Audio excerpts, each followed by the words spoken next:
What is happening, everybody? Welcome back to the Sports Card CEO. We talk collections, connections in the sports card hobby, helping you become your very own sports card CEO.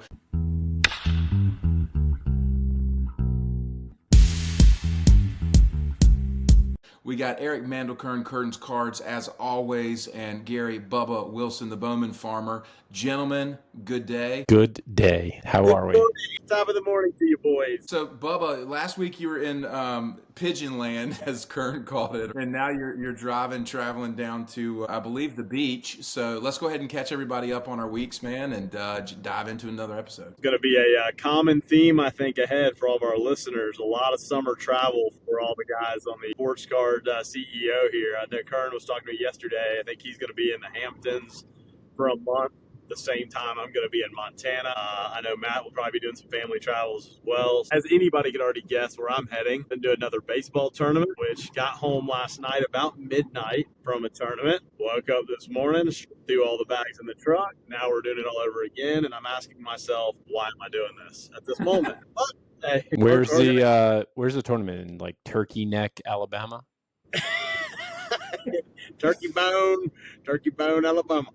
No, it's Destin, Florida, right outside of Panama City Beach, Florida, is where it's at. There's a tournament going on here this week through Friday. We're heading back up to, on Friday, the 11U National Championship is in East Cobb, Georgia this upcoming week, and teams coming from all over the country. And then we are done with our 11U seasons. But really for me, on the card end, I continue to sell at a pretty good clip. I'm selling into the momentum of specific guys that are performing on the field, taking gains, but I'm also buying at a very high clip, which I know Kern and I were talking a little bit this morning about, credit card transactions and statements coming in. And I definitely think I bought more last month than I thought I was going to buy.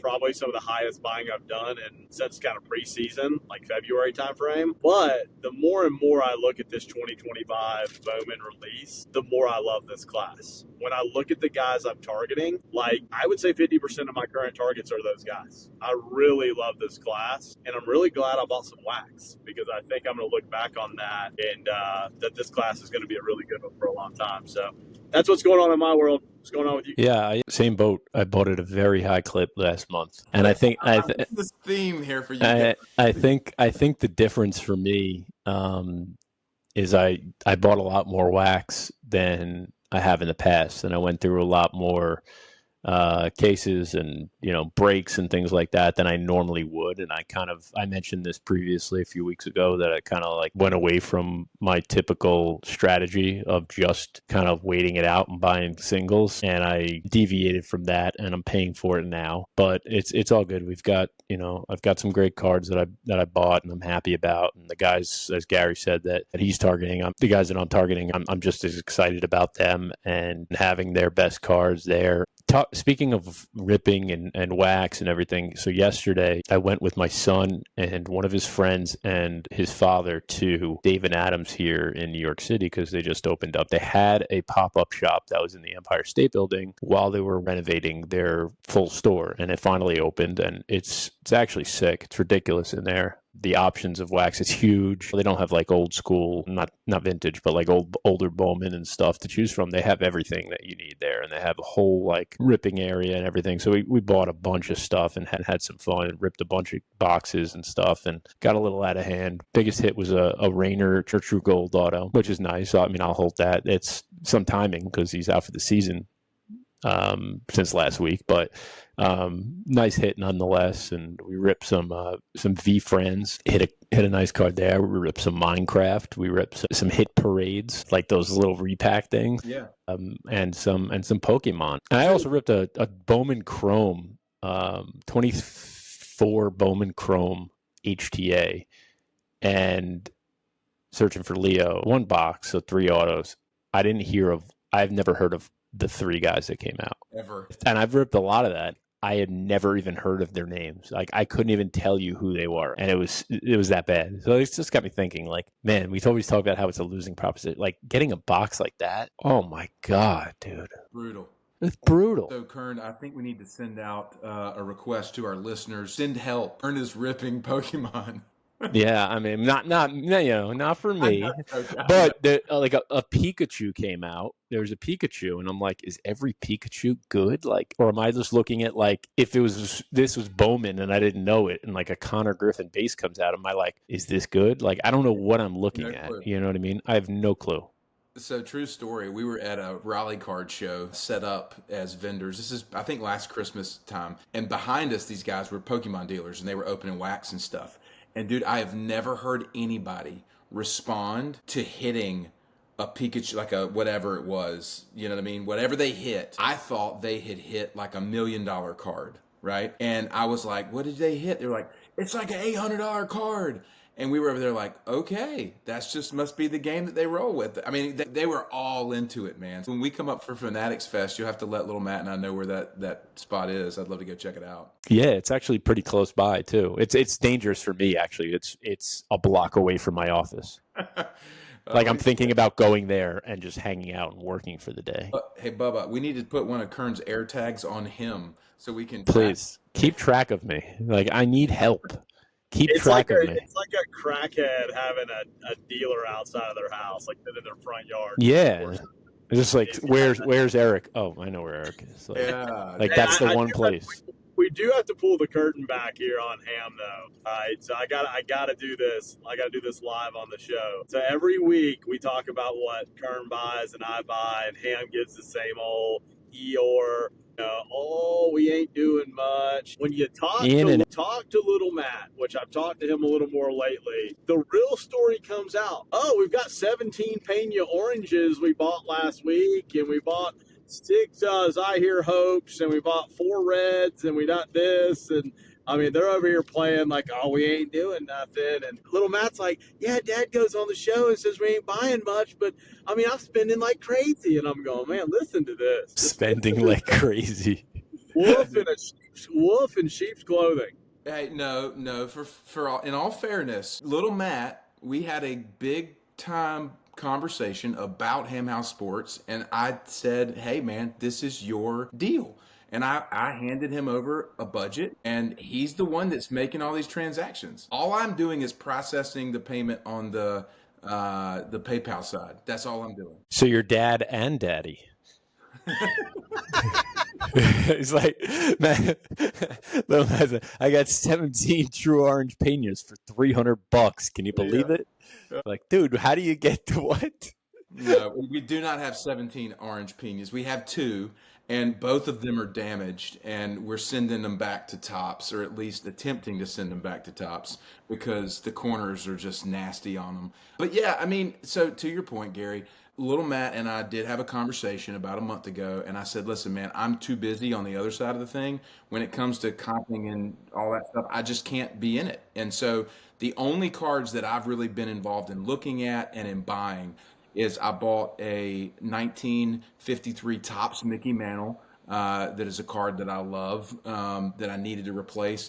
And then I bought a Michael Jordan Big Men on Court die cut. That's a really cool card. And that's it. That's all that I've bought. He's been the one that's been just doing the Kern thing and just going out there and just getting it. So I want to bring something up, what you just said, that you're sending back to Tops, right, to see what could be done. So it's interesting to all of our listeners out there that are doing that, because there's a lot of QC issues. It's interesting what they're doing. It's kind of like a buyer beware thing here, right?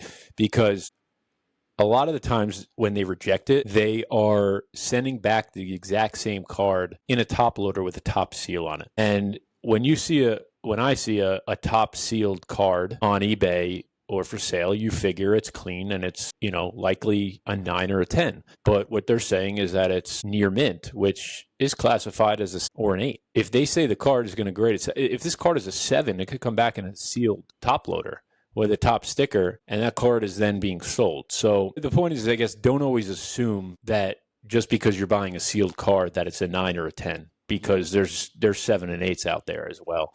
That's one of the things that came through with the whole repacker wave initially. If you saw a raw card, a lot of times repackers were putting those in like a shadow box case or a magnetic one-touch and putting a seal over it. So it kind of looked like it was for sealed. Sure. They're sealed with their logo. Yeah, exactly. To your point, this is coming from Tops. It's a top seal.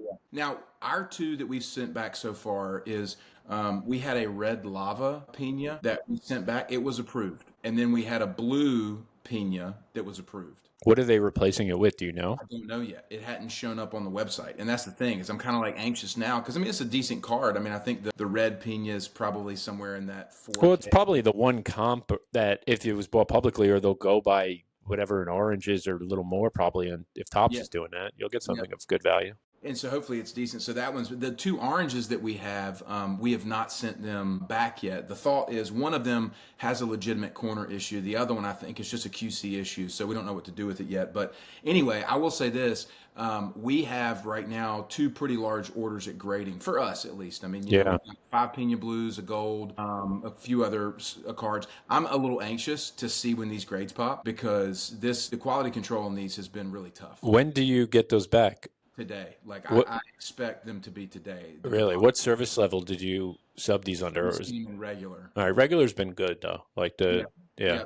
So now we had submitted some others in the express and we were told not to do that. They said either go super or regular, regular. So we submitted those at regular. So we've got like a JJ Weatherholt orange and a Condon orange and a Samuel Basayo orange that are in a holding pattern right now at regular. And then we've got this other big order. So I'm kind of anxious to see what happens there. You know, for us right now, there's this window where we've got a couple of prospects like Walker Jenkins, who was hurt, who's just coming back. We've got, one leftover Walcott. We've got, some Leo. And it's just timing for us about deciding when we want to move those. And so little Matt and I, though, have been moving into more of the 90s insert stuff. We've been looking at like 90s Jordan inserts and some low population Jordan cards and the vintage stuff. Love when you go through that Jordan insert phase. I love when you guys go through that like Jordan 90 low pop insert phase. I feel like once a year you guys go through that. I love it, man. They're such cool cards. I love those cards, you know what I mean? And we've been looking at them and kind of analyzing population count. And stuff like that is stuff that I really enjoy because it's more of a deeper dive. It's like as much as you guys enjoy, I think, researching the prospects and the stat lines and stuff like that, I kind of like looking at those types of cards from the 90s, like the Griffeys and the Jordans, the stuff that I kind of grew up with.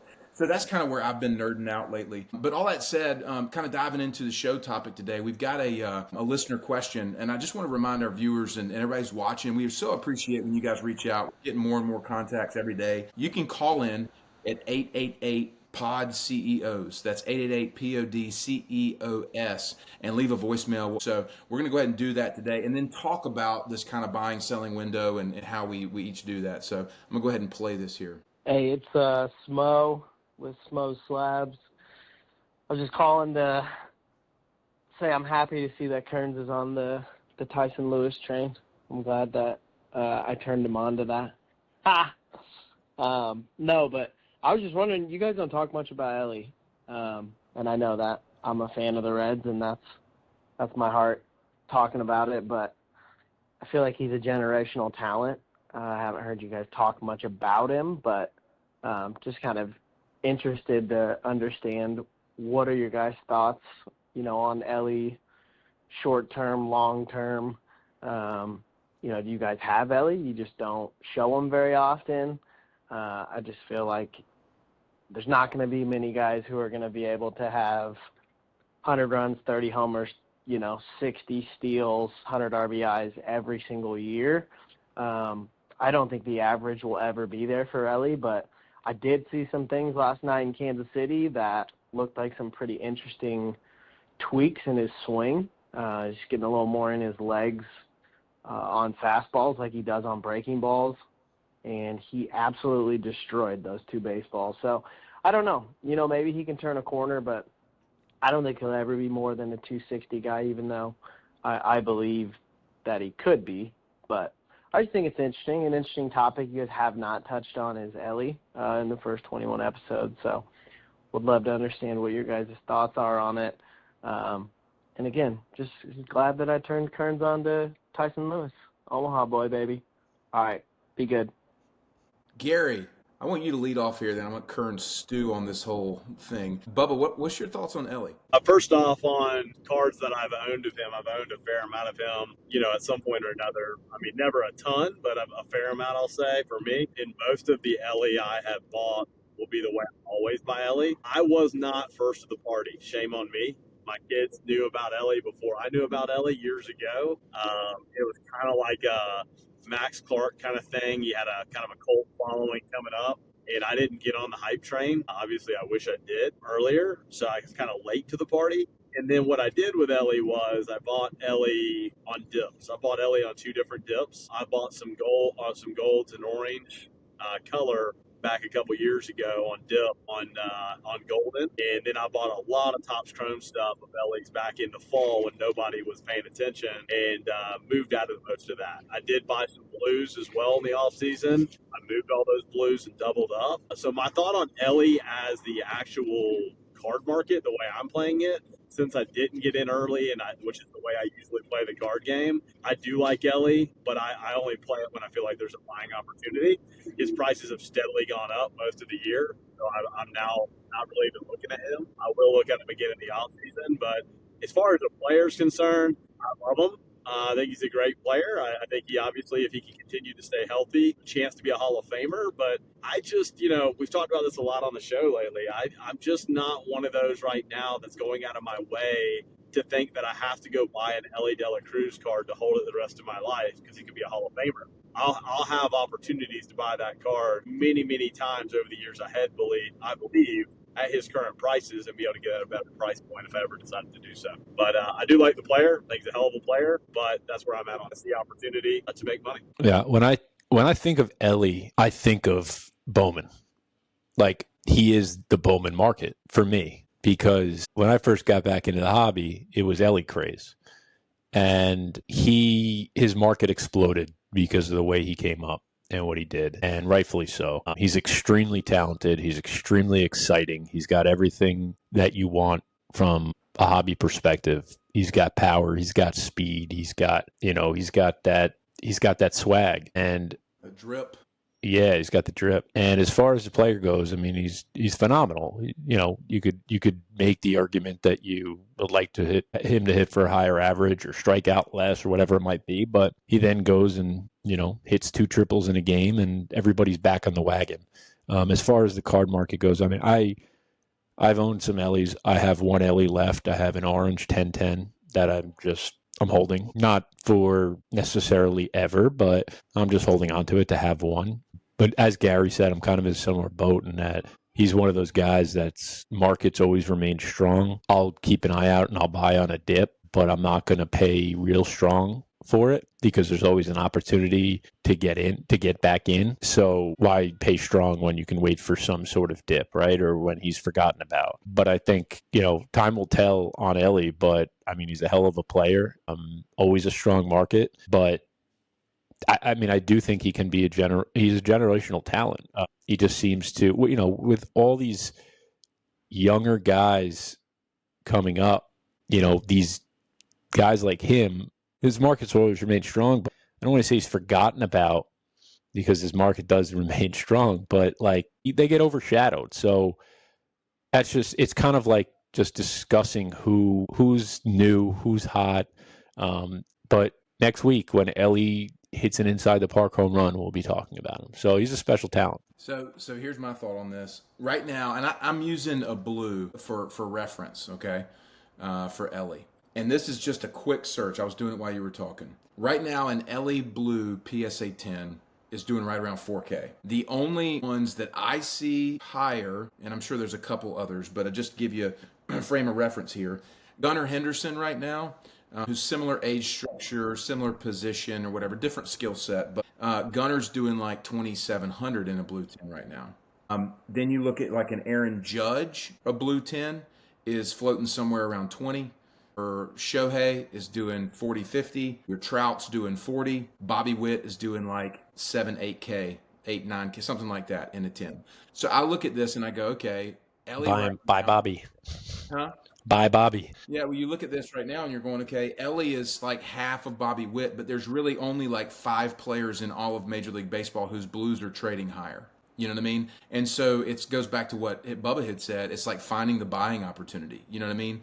Like if you believe that, Elly would be Shohei or Judge in that kind of conversation, then certainly a blue 10 would have that upside to the 20K range. And you're looking at 5Xing your money on that Elly card. You know what I mean? Over whatever that time period is. But I know for a fact we sold an Elly Blue at debut for 7K. So he's already down about half of where he was at debut, which his debut was so hot when he hit for the cycle and all that kind of stuff. And so it brings up this thing about the entry point, the exit point, the timeline, and all of this kind of stuff on just staying in, staying out, and all that kind of stuff. So when I look at Elly, love the talent, love the skill set, love the hype, all that kind of stuff.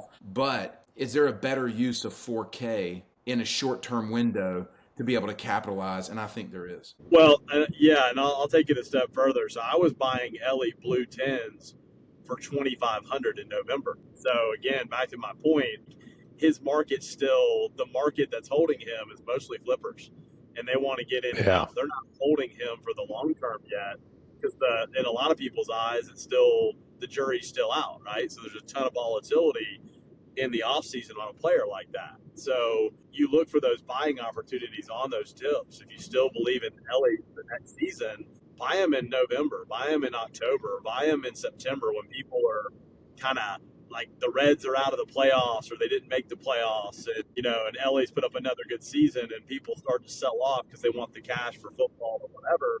There you go. There's your buying opportunity. And furthermore, if today could be buying Bryce Harper compared to Elly De La Cruz, we compare those two players' stats and we compare who they're going to, like, one we know is going to be a Hall of Famer, the other one, the jury's still out for injury, a lot of other things can happen in a player's career. Give me Bryce Harper every day of the week because of what he's already done.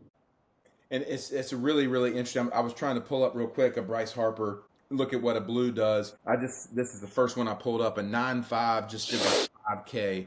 So I would think you could probably get into a Bryce Harper blue underneath that 10K range if you found it. You know what I mean? It's probably low pop because they didn't do a lot of PSA grading back then.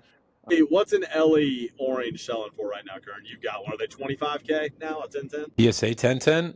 I don't know if it's that high. I think a BGS 1010 recently did 20. Fanatics. I don't know if Matt, if you're able to pull that up real quick, but it was a BGS 1010. Yeah. So the orange is so hard because it populates. Here's a PSA 10 Elly orange, April 20 did 17.5. Okay. And then so Harper's basically about double Elly at this point. So the question is, right, okay, if Elly continues on over the next 10 years to have a great career, will he get to Bryce Harper values? Yeah, he probably will. But you're going to wait 10 years to double up your money on your rate of return. If you want to wait 10 years to bank on that, then do so. If not, let your money keep working in and out, get some exposure to Elly.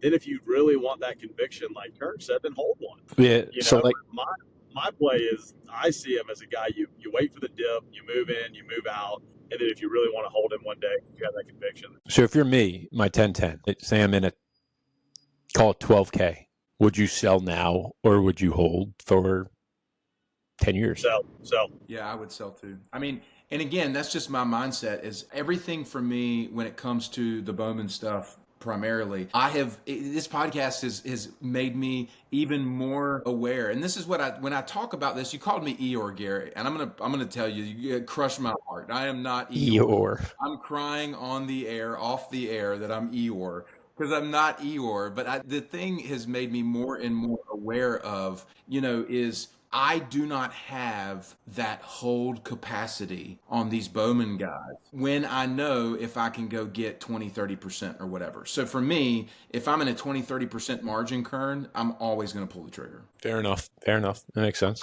I'll give you guys an example. So Bubba, you want to talk a little bit about this in and out game, staying balanced. Let's dive into that. Well, yeah. So this is a hot topic. Should be a hot topic for today. Most people probably don't even know this happened last night. But this is the game in a nutshell, and this is the value of our show because I'm learning this every day. I'm learning a little more every day as we go, as everybody is in this game, because the market changes. But I can tell you in this current market, we are in an absolute insane market right now when a player performance meets hysteria and there's low inventory, cards are going to go nuclear. Okay, and inventory is a key factor in that. Last night, I listed a Jacob Wilson. I had listed it last week. A Jacob Wilson orange PSA 10. All right. And you hardly ever see Jacob Wilson being sold. People bought it up and hoarded it when he got hurt last year. I was one of them. I put that card on bids. It sold last night for over 18,000. Holy crap. Over Holy crap. 18, and there was an absolute bidding war going on with guys with feedback at 3,300, 245, 1,200. These are not some scammer out here. I mean, these are like big bidders going at it for Jacob Wilson. I mean, a gold 8.5 I sold last night for over 3K, a gold 8.5. People, because Jacob Wilson's batting 372, right? Yeah. He's obviously a really good major league hitter. I think he's going to be a great shortstop. The reality is, but I just sold an orange at 18K. So my thinking is, wow. I mean, and someone may even make money on 18. You see what's happening at PCA, right? Like, PCA's values keep going up because the market we're in today, if you are hot, you are going to get nuclear on your prices.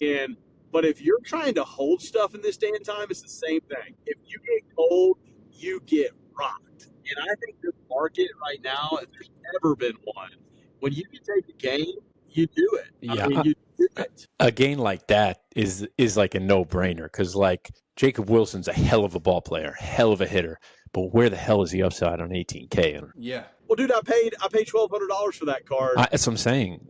2 years ago when he came out. You know, I mean, I made 17 grand on that card last night. Somebody arrest Gary for robbery. You know, that's the interesting piece about this, though. But this is the very reason why the prospecting game is what it is. That kind of story right there is what keeps people in the game. Yeah, 100%.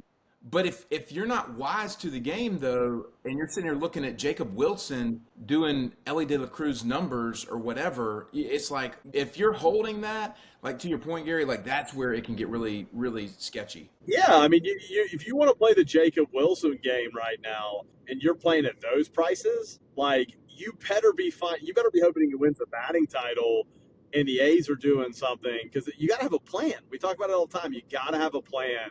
This game is when to enter, when to sell. The problem I always had in this industry was I didn't really understand the sell part, right? I knew how to buy. I knew the players. And now it's refining the list, my pool of players, okay, and having a smaller pool of players that I'm convicted in, right? Those are my big, heavy hitters. Then having a separate pool of maybe 10 guys that I believe offer some upside and they're at cheap prices. And then what I try to do is play that game out on those guys, and you have to have those exit points along the way that where your comfort zone is hit. And bottom line with Jacob Wilson is I've just sat there and held it because I had it cheap and I believed in the player. And last year, that kid came up and all he did it when he got called up was hit. And he got hurt. Everybody acted like he couldn't hit anymore. He had a small injury. Well, he came out this year and he started hitting, and I just kind of sat on it. So let's see where he goes. His prices weren't doing a whole lot.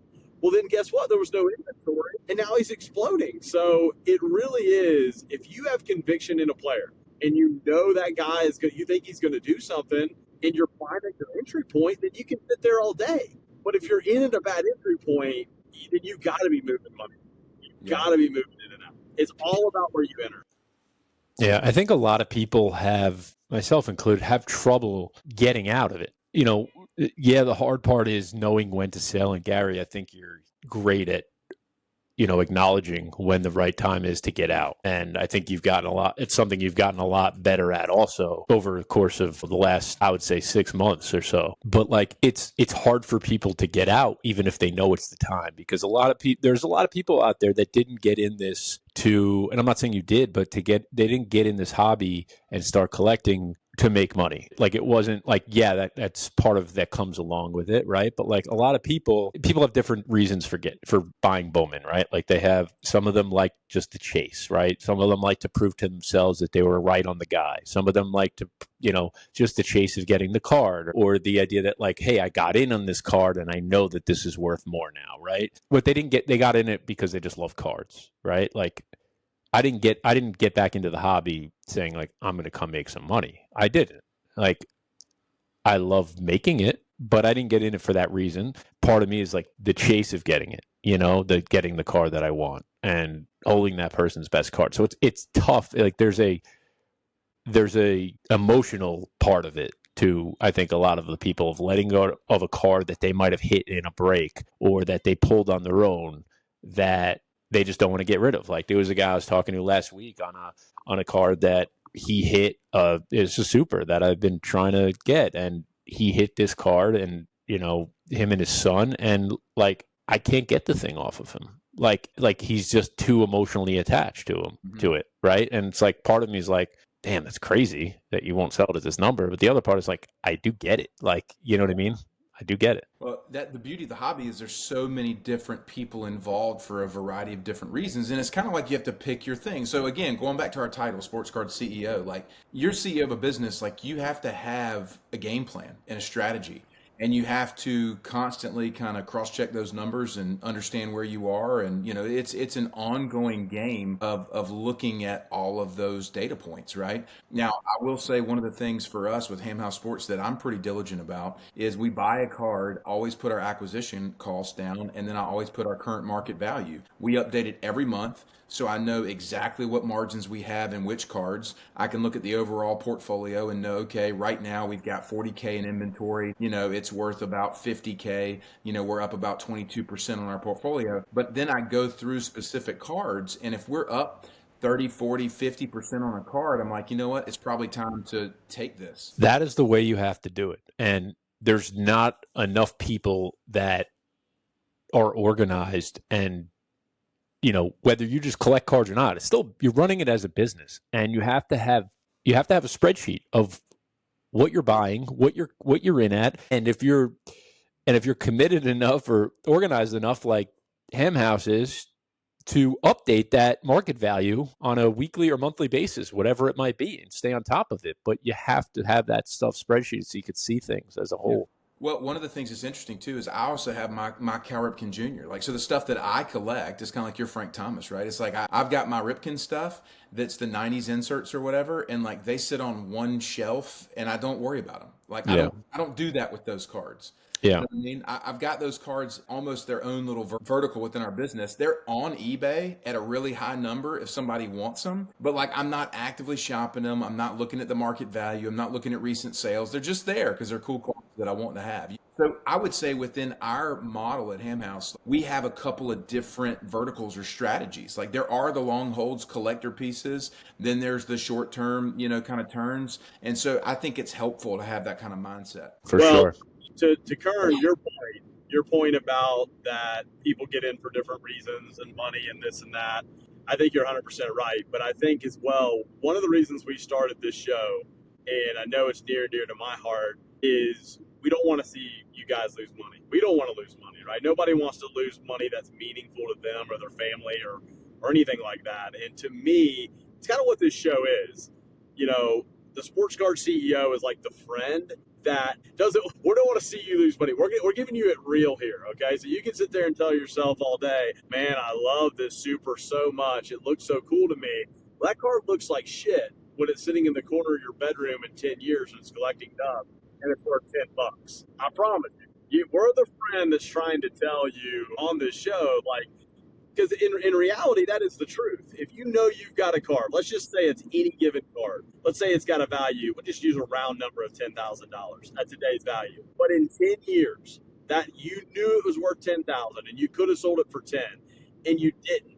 And now it's sitting there. You hate that card because it's worth $50. You hate it. You despise it. And now here we are telling you 10 years ago as a sports card CEO, love that card in the moment you have it, but know what the exit strategy is. And it isn't that it sits on your mantle forever, unless that's just your dude. Unless it's just like, man, I'm a Mets fan and I love Francisco Lindor and I don't care where the price is going to go. But I tell you what, if I'm holding Zahir Hope and Zahir Hope goes to nothing, I hate Zahir Hope. I mean, that's the truth. Not naming my kids anymore. There's a lot of people out there that hate Elijah Green. Tell you that. Me included. Yeah. Disappointed in you, Elijah. But man, I know who you love, James Wood. I love Connor Griffin, baby. Connor Griffin, baby. Oh God, that guy's a stud. He got a promotion by the And way. And here's the coolest thing for our listeners. When you sell a guy and make money, you love him forever. Yeah, Take a it's picture true. of the car. If you It's love true. the car, just the picture I put on your Instagram. Yeah. Instagram's there forever, baby. You Yeah, own yes. that car. Yeah, You own it and you got the money, baby. because I love you forever. It's like that. It's like I'm doing that infomercial right now. Picking up chicks, baby. I mean, you take a picture of the car, you plaster it on your Instagram, and make your money, baby. You move it. Gary, I'm going to get you a sign that you can hold up. It just says, I love you forever, Connor Griffin. Do love Connor. But hey, we do need to talk about balance. Because Kern, I thought you and I earlier today, Kern and I were sharing war stories this week about our Amex statements coming in for the month of spending. I do think it's an important, because I've kind of gone through this recently. And Kern, you had a little bit of kind of like a share this morning as well about kind of getting out of your disciplines of how you wanted to buy and what to buy. And so I can kind of start off like this last month, got the credit card statement in without saying exactly what the total was. I spent a lot of money. Okay, a lot of money. And I'm glad that for the most part I spent that money because it was the cards that I wanted to buy. But the only regrets that I have is that I lost my balance a little bit there. If I'm buying Connor Griffin all day long and I'm buying him at the right price and I love the card and I love the future value, but when I start getting into like speckles of guys that I don't even know who they are, and I'm buying them just because I'm trying to hoard them and be like, oh man, I got 10 speckles of John Louis. Who the hell cares? Nobody does. And then I'm gonna rip that thing in the shredder. Hansel And, like, Louise might care. I mean, yeah, he might care. But my point is, like, finding a balance of, like, why are you buying what you're buying? What's the end game? When I go in, I put $250,000 into a stock, there's a reason I'm doing it, right? I'm expecting a return. And what is my plan toward that return? If I have a stock that's going flatline for a long period of time, and I'm like, man, I don't know if I love this stock anymore, I'm getting out of it. And so it's the same thing when we're buying. We have to be thinking analytically about why are we buying this person? What is the exit plan? Where are we going with this? And I lost my way a little bit on that. And I have in the past. And when I'm at my best, I don't do that. And now I've kind of post that buying. Now I'm at my best because now I'm like, okay, I know what I want to buy. I know what I need to be buying. And now I'm going to buy it right. Anyway, I wanted to share that. Yeah, that's what Gary and I were discussing this morning. We were like, we're both going to get real focused, I think, in particular, and back to our disciplined ways of buying who and what we want to buy and not just to buy, just being really strict to ourselves, really firm with ourselves. Now, I just want to show you guys this. So for those that can see the screen here, it's a 1953 Topps Mickey Mantle, and it's in a 3.5 SGC holder, right? Really good color, good eye appeal or whatever. We bought this card, okay, when we first started and made a little bit of money. We bought this card and I bought it for like, I think 4,800, 5K or whatever at the time. And I was like, oh my gosh, what did I do? I overpaid for this card. At the time, that was like a third of our overall inventory on one card. You know what I mean? And it was like, holy crap. So we sold the card, all right?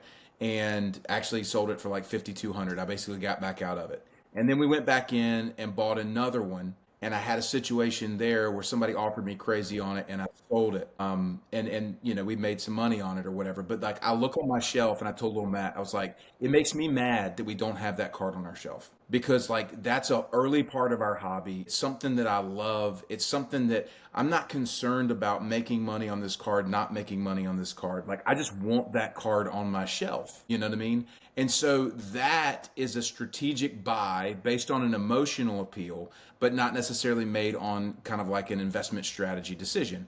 Now, I know that the vintage cards are likely not going to lose value. So I know that I could probably hold that card for a long term and at least recoup, or if I needed to get out of it, I could get out of it. It's just entirely different strategies when you're getting into the prospect stuff. And so again, I can't emphasize enough, Gary, like if you're just buying to buy, you know what I mean? Like rarely does that ever pay off. And so you have to be acquiring with purpose and understand each asset almost individually and really go at it that way. And that's where honestly, like with little Matt and I, like we're different because little Matt will be like, dude, it's an orange of this guy, Dad. It'll be good. It'll be fine.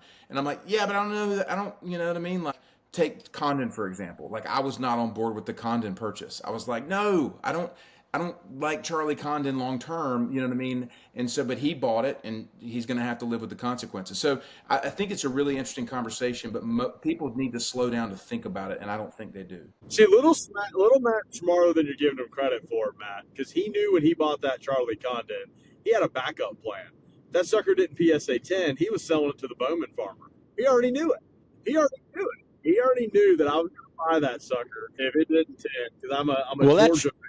That's true, and that's part of the conversation of having the exit strategy. Yes. Before you buy. Yeah, he's smarter than you're giving him credit for. He already knew he was going to get it.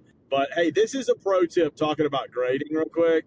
This has come up, and Kurt, I know you know this, and Ham, I know you know this because both y'all grade a lot. This deal with BGS right now, and I came on the show 2 months ago, and I talked about the BGS butcher.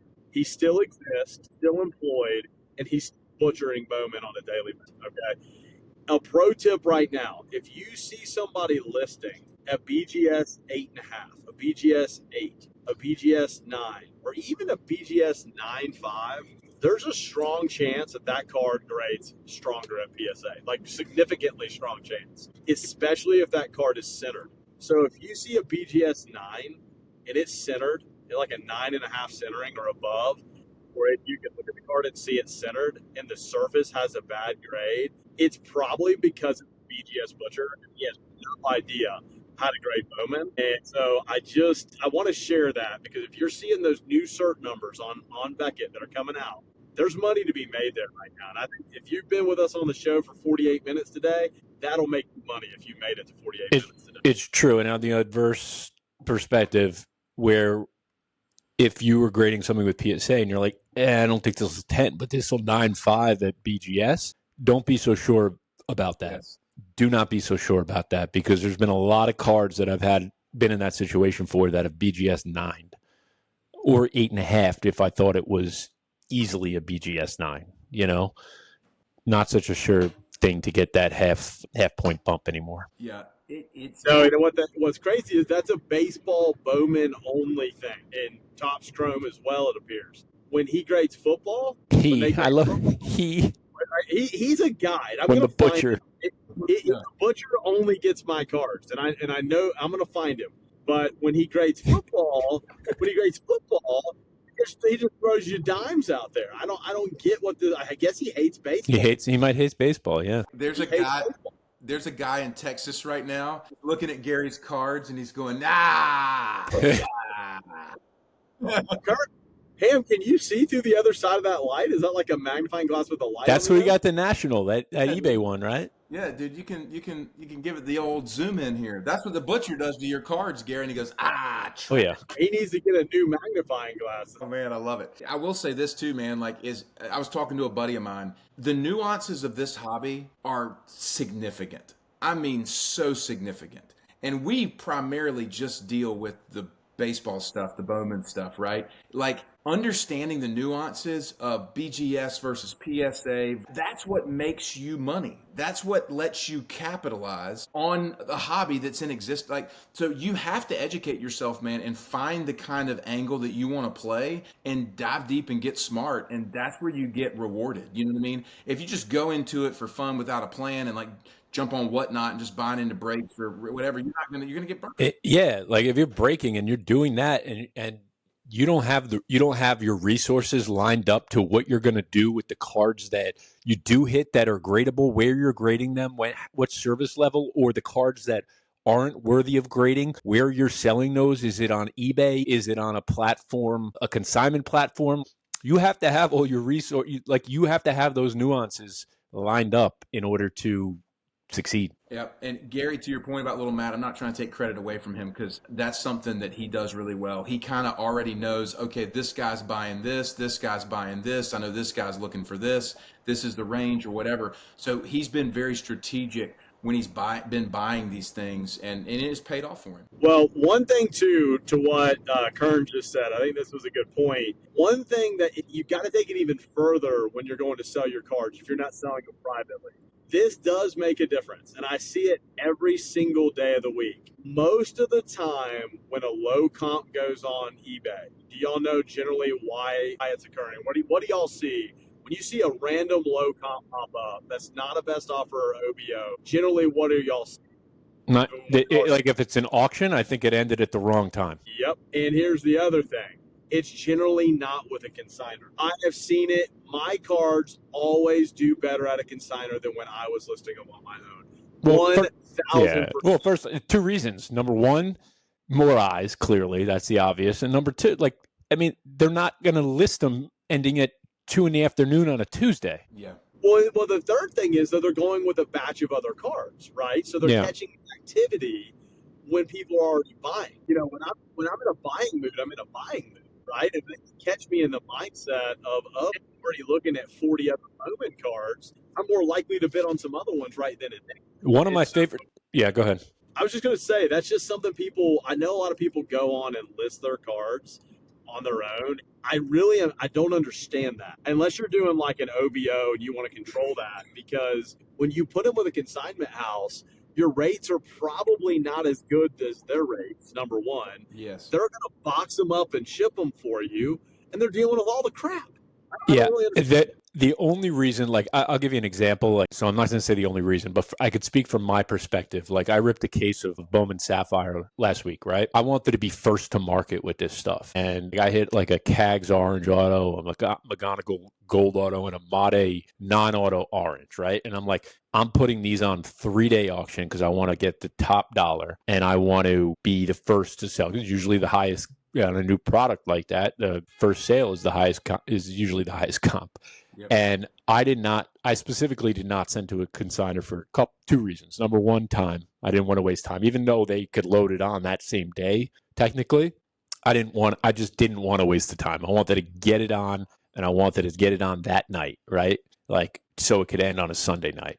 And number two, I didn't want a consignor to put that card as excellent, because sometimes in people's minds when it's on a consignor, if it's not slab, if it's raw, they just put excellent to protect themselves. But mentally, I know a lot of people, just from talking to them recently, steer away from buying raw cards on consignment for that reason. I know it's a newer product, so it's like unlikely that you're just dumping crap, but like it's scary because you can't ask questions to the consignor on eBay.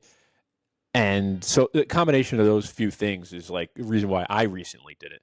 But I was going to say also, one of my favorite things to do is during lunchtime, in the middle of the day, whatever, typing in your eBay search the guys you're looking for and going and ending soonest, because see whose auctions are ending at 1 o'clock or 2 o'clock or 3 o'clock in the afternoon during the week, and you can find some steals. Those are when those lowest card comps come. Well, you just said something too. Guys, if you're listing cards and you have a consigner and you're consigning cards and you're letting them put them as excellent, and these are cards that would be PSA 9s or even PSA 8s, you're screwing yourself. Mm-hmm. Like, don't let them do that. I mean, that's not what that means. I mean, I think near mint or better is like an 8 or better. It's a 7 or better. 7 or better. Like, why are you going below a 7? Your card's not below a 7. Exactly. Yep. I think you have to specify to the consignor, though, that these are in good shape, and you kind of take the responsibility almost. You know what I mean? Yeah.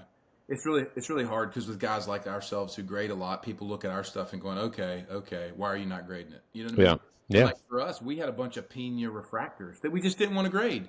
You know, $200 cards, it wasn't worth the time or investment or whatever. And people are going, what's wrong with them? I'm like, nothing's wrong with them. I mean, you know what I'm saying? Like, we're not taking the time to. It's not worth spending $100 on regular, and it's not worth waiting 3 months because of PSA backlog to grade them. And at one point in time in our business model, it did make sense to do that, because if we could double up $200, $300 on that card, you know what I mean, we were happy. But now where we are, it's just not in our wheelhouse. And so again, as always, guys, you know, we're kind of getting close to our time thing here, but we provide so much valuable information, and that's why I think people keep coming back. Is, you know, all we're doing is like we've said, is we're giving you guys from the trenches what we've learned and what we see in the hobby, and I think people feel that it's valuable. They know that it's valuable. That's why people keep coming back. So guys, thank y'all for sharing this. I know our listeners really appreciate it. Well, hey, on that note, next week, tune in. We're going to do a deeper dive on how minors prospects have been doing so far in the season. How are they trending? We're going to do some deeper dives on color ranges on players. How are Major League Baseball players performing? because there's a lot of hidden gems out there. Maybe there's some guys that we should be buying that we're not. And the following week, we should have a good guest on, which we'll confirm next week. But if confirmed, it will be a top 100 prospect coming on our show. Super exciting stuff. And Little Matt and I will be with camera live at Fanatics Fest, and we're going to be doing a lot of content there. So excited to see some of you guys in person. Feel free to come up, say hello to us. We're going to be doing a lot of interviews and kind of giving an update from the floor at Fanatics Fest. So a lot of exciting stuff going on. Well, guys, as always, so appreciate y'all jumping on. It's always good to see you. And the countdown is on for the National. I feel like the worlds are going to collide. It's just going to be this magical moment in Chicago. This magic moment. I can't wait. Have fun in Turkey Neck, Gary. Yeah, Hey, boys, we're almost to Turkey Bone, Alabama. We're almost there. All right, fellas. Good luck, boys. We'll see y'all. Peace.